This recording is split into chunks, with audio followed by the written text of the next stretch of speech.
Halo semua, kenalin nama gue Oni. Sebagai YouTuber pemula yang masih freelance, hari ini gue mau cerita tentang film yang memiliki cerita yang sangat di luar nurul dan siap membuat kalian semua overthinking. Apa lu ngeliatin gue, emang gue TV?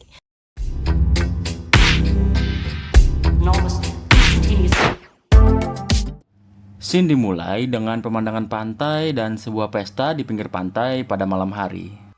Mereka semua terlihat sangat menikmati pesta pantai yang diadakan, dan hal ini sangat jauh berbeda dengan negeri Wakanda yang merayakan kelulusan dengan coret-coretan. Lalu ada seorang cowok yang di sini kita sebut saja namanya Samsul. Dan Samsul ini pun membuat aturan di mana mereka semua yang hadir di pesta tersebut tidak boleh memegang handphone sama sekali. Sehingga tidak ada yang bisa IG story, tidak ada yang bisa main Tinder, tidak ada yang bisa chat mantan, dan lain sebagainya. Mereka semua yang ada di pesta tersebut akhirnya menuruti aturan yang dibuat oleh Samsul, sehingga handphone mereka satu persatu dikumpulkan dan ditaruh di dalam satu karung, lalu ditempatkan di bagasi mobil. Lalu tidak lama kemudian ada dua orang cowok yang sebelumnya ini dia ditugaskan untuk mencari kayu bakar. Dan mereka kembali dengan sebuah bongkahan besar yang dipenuhi oleh lendir. Mereka bilang bahwa benda aneh ini ditemukan tidak jauh dari pinggir pantai tempat mereka semua berpesta.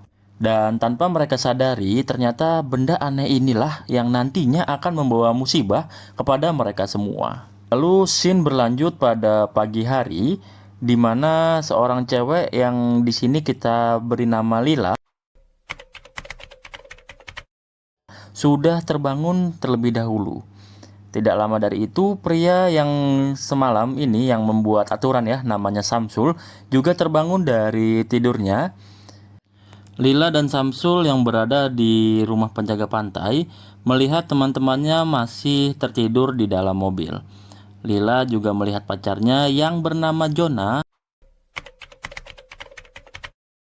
malah tertidur dengan temannya. Dengan kata lain, Jonah sudah selingkuh dengan temannya sendiri yang bernama Sanda, yang merupakan teman dari Lila itu. Lanjut, seorang cowok bernama Vance dan pacarnya yang bernama Rooney juga terbangun di kursi belakang mobil. Namun sedangkan satu cewek bernama Marsha justru terbangun di kursi pantai. Di sisi lain, Lila juga melihat seekor burung yang sedang mencari makan di pantai. Secara tiba-tiba, burung itu terhisap ke dalam pasir pantai. Oh my god. Lalu Marsha yang nyawanya masih belum kumpul mencoba turun dari kursi itu. Melihat hal itu, sontak Lila langsung berteriak agar Marsha tidak menyentuh pasir. Namun sialnya, Marsha sudah terlanjur menginjak pasir itu. Dan secara tiba-tiba, kakinya Marsha terasa berat dan tidak bisa diangkat sama sekali. Teman-temannya yang panik melihat Marsha dalam kondisi seperti itu pun bingung dengan apa yang terjadi. Saat itu juga pacar Rooney yang bernama Vance spontan ingin menghampiri Marsha untuk mencoba menolong. Ia pun langsung melompat dari mobil dan seketika itu juga merasakan hal yang sama seperti Marsha yang membuat kakinya terasa berat bahkan sampai ia terjatuh. Yang sebelumnya berniat untuk menolong, malah ujung-ujungnya dia sendiri yang meminta pertolongan. Lalu wajah Vance ini menyentuh pasir dan mulai digerogoti oleh sesuatu yang sampai akhirnya wajah Vance ini robek dan berdarah-darah. Tidak lama kemudian, Vance dan Marsha langsung terhisap ke dalam pasir pantai.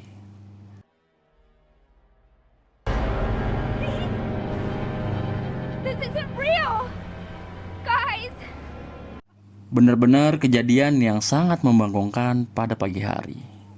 Tercengang dan syok melihat kedua temannya tewas mengenaskan karena pasir pantai, mereka pun berencana untuk menelpon kantor polisi.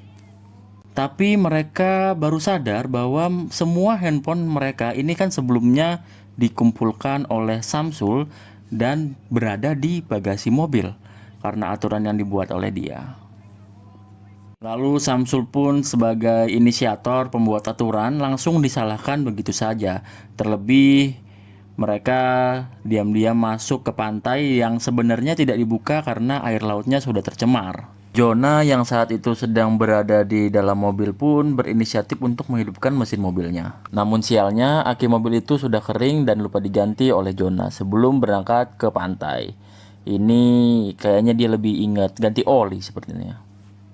Lila pun kepo dengan apa yang terjadi dan berinisiatif untuk mengecek apa yang sebenarnya ada di dalam pasir pantainya. Dia dengan inisiatifnya menggunakan tangan untuk memancing makhluk itu keluar. Dan hal yang mengejutkan pun muncul. Sesosok makhluk yang sangat aneh pun muncul, yang mana berbentuk seperti rambut yang sangat tipis.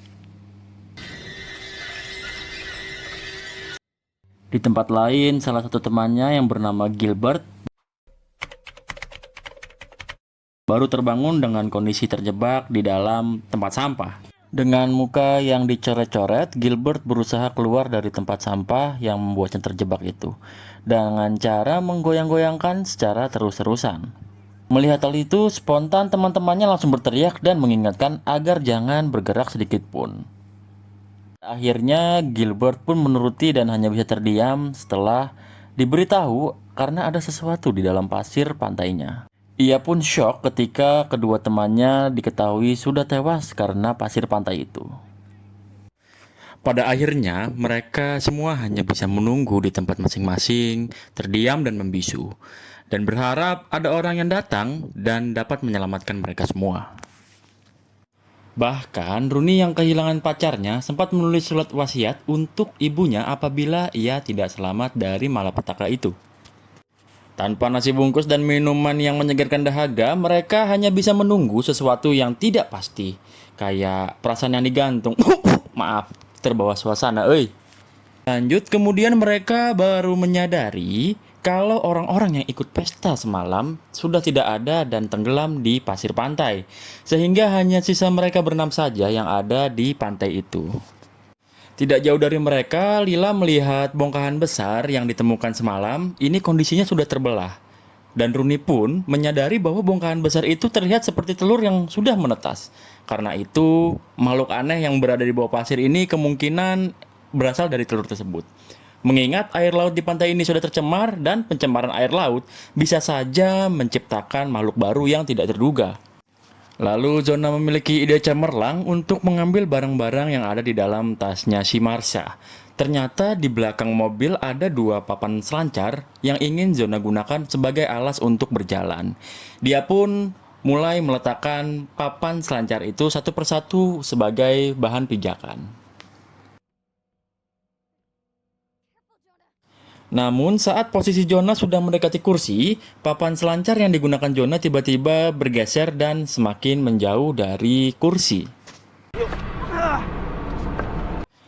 Hal itu membuat Jonah berusaha agar tubuhnya tidak menyentuh pasir, namun naas makhluk itu malah keluar dari pasir dan melukai perutnya si Jonah. Keberuntungan masih berpihak kepada Jonah, sehingga ia masih bisa bertahan dan melompat ke kursi itu. Makhluk itu berhasil melukai perut Jonah dan memberikan efek sakit yang luar biasa. Luka yang diterima Jonah menimbulkan efek keracunan sehingga wajahnya menjadi pucat dan ia berkata bahwa perutnya ini terasa seperti terbakar. Sambil menahan rasa sakit, ia membuka isi tas Marsha dan menemukan beberapa minuman kaleng yang langsung dibagikan kepada teman-temannya. Kayak lagi bagi-bagi bansos nih kayaknya. Namun saat Jonah melempar minuman kepada Samsul, ia tiba-tiba merasa kesakitan sehingga lemparannya meleset dan sampai membuat kayu yang ada di pinggir tangga ini terlepas begitu saja.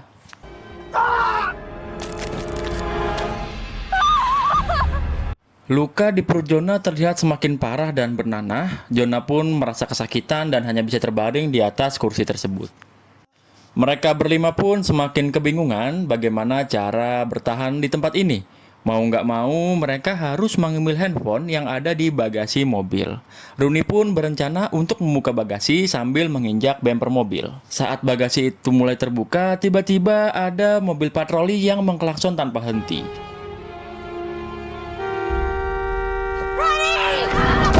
Seketika itu juga, Rooney ini kaget karena dia orang latah ya, terpleset sampai jari tangannya terjepit. Ternyata pria ini adalah penjaga pantai di tempat mereka berpesta dan ia bertanya apa sebenarnya yang mereka lakukan di pantai yang sedang tutup. In the sand. That's right. Lalu Lila memberitahu bahwa ada sesuatu di bawah pasir pantai ini. Penjaga pantai yang tidak langsung percaya turun dari mobil saat itu juga. Anehnya, makhluk yang ada di dalam pasir tidak bisa melukai pria ini. Mereka pun bertanya-tanya kenapa bisa pria ini berjalan tanpa luka sama sekali dan sangat santai. Karena tidak mengalami hal-hal yang janggal, pria itu makin tidak percaya dengan perkataan mereka semua. Kemudian Samsul berkata bahwa pria itu tidak dilukai ini karena ia memakai sepatu kulit yang sangat tebal. Dan saat itu juga penjaga pantai menyuruh Lila dan Samsul untuk turun mendekatinya. Tapi mereka berdua jelas tidak mau menuruti perintah si penjaga pantai itu. Dan akhirnya penjaga pantai ini pun geram langsung mengancam mereka dengan mengeluarkan semprotan merica. Aksi tersebut ternyata membuat kunci mobil pria itu jatuh di atas pasir. Dan ia pun mengambil kunci mobilnya namun tangannya langsung terasa berat dan tidak bisa digerakkan sama sekali. Lila akhirnya menyuruh penjaga pantai itu untuk menggunakan semprotan merica ke makhluk-makhluk yang menggerogoti tangannya.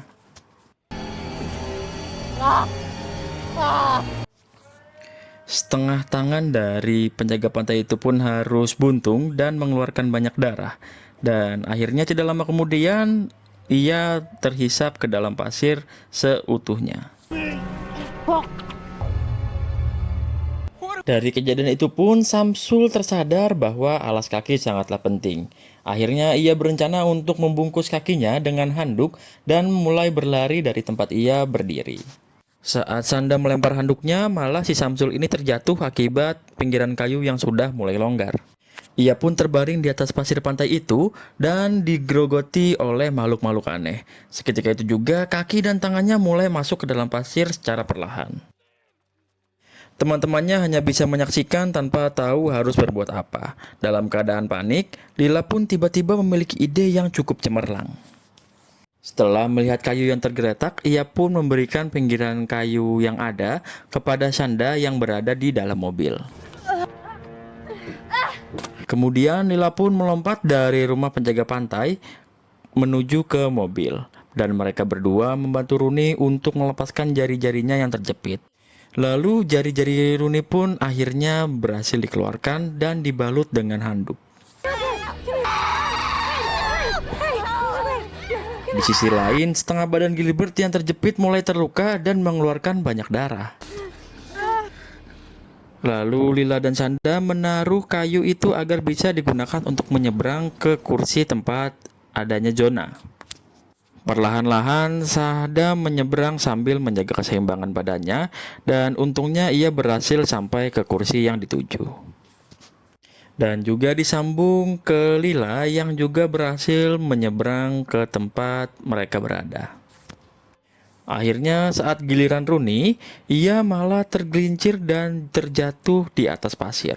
Dalam sekejap, sekumpulan makhluk itu langsung menghisap Rooney dan menariknya ke dalam pasir.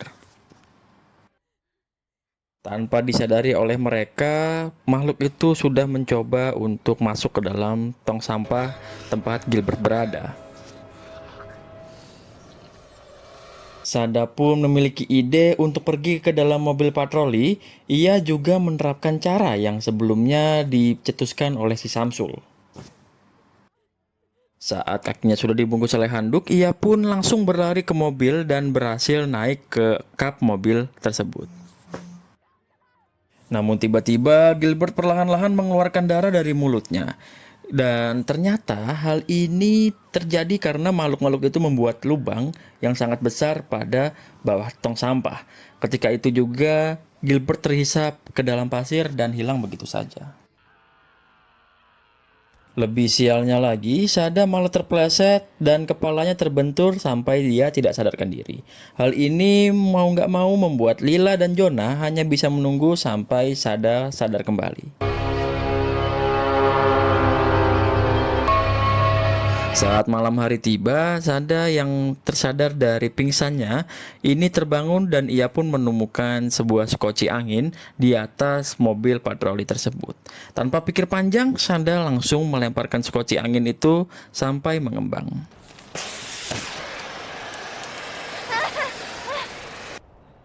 Kemudian ia turun ke atas koci untuk menjemput Lila dan Jonah satu persatu.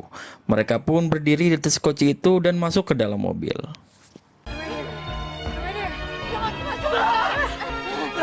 Sialnya, Jonah yang semakin parah malah harus meninggal di dalam mobil. Kesialan selalu menimpa para remaja ini, bahkan sampai muncul titik cerah pun justru meninggal. Alhasil Lila dan Sanda hanya bisa menunggu karena mereka tidak bisa menyetir sama sekali. Keesokan harinya, seorang pria tiba-tiba mengintip dari kaca mobil dan membangunkan mereka berdua. Pria itu juga terlihat bisa berdiri di atas pasir tanpa diganggu oleh makhluk-makhluk aneh yang menghantui mereka selama ini. It's gone. Pada akhirnya, Lila dan Sanda pun berani turun dengan tenang di atas pasir pantai. Sedangkan Jonah naas harus tewas dengan perut yang bernanah. Di akhir film, kita diperlihatkan sekumpulan makhluk yang berenang dengan cepat menuju ke pantai lainnya. Dan pada akhirnya yang selamat dari kejadian yang sangat di luar prediksi BMKG ini hanyalah pacar dan selingkuhannya si Jonah. Pesan moralnya adalah jangan nyeker dimanapun kalian berada. Dan juga selalu cek rutin kendaraan atau minimal servis rutin lah ya. Hehehe. Oke deh guys, itulah cerita singkat dari film Descent ini. Dan juga kita akan banyak bahas film-film menarik lainnya. Jadi gue Oni, si YouTuber freelancer dan kru yang bertugas mengucapkan terima kasih. Adios.